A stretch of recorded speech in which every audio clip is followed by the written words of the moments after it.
Starting in 1805 through 1858, the Dakota Indian people living in Minnesota were, by U.S. government treaties, gradually cut out of their traditional hunting areas.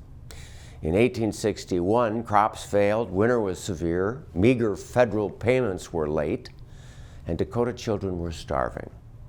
By August of 1862, desperation moved some of the Dakota Indians to attack white homestead farmers and families, and the state militia responded. War was on. After 6 weeks of fighting, the Dakota warriors surrendered, and 303 men were sentenced to death by hanging. President Abraham Lincoln commuted many, but left 38 Dakota men to hang in Mankato, Minnesota, just after Christmas, 1862. Those commuted were shipped to prison in Iowa, where more than a third died as conditions were so poor. Although many Indian people did not go to war, white hatred of all Indians grew like a prairie fire. Within a year, a $25 bounty was paid for the scalp of any Dakota Indian found free within that state. Lives were lost on both sides of that war, but the Dakota Oyate means people, lost their lands, and their culture, pride, and family traditions were severely compromised, affecting many generations to come.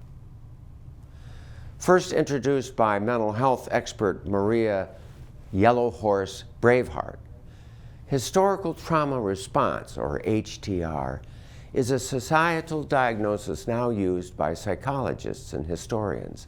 It refers to the cumulative transgenerational traumatic experience which causes long-lasting injury to communities, cultures, and descendants, like that of the American Indians. Another example of HTR is the 400-year African-American slave experience. Experts state that HTR may cause smoldering animosity between the groups, as well as poverty, alcohol abuse, violence, depression, and suicidal behaviors. How can this be treated without compromising a culture's traditions?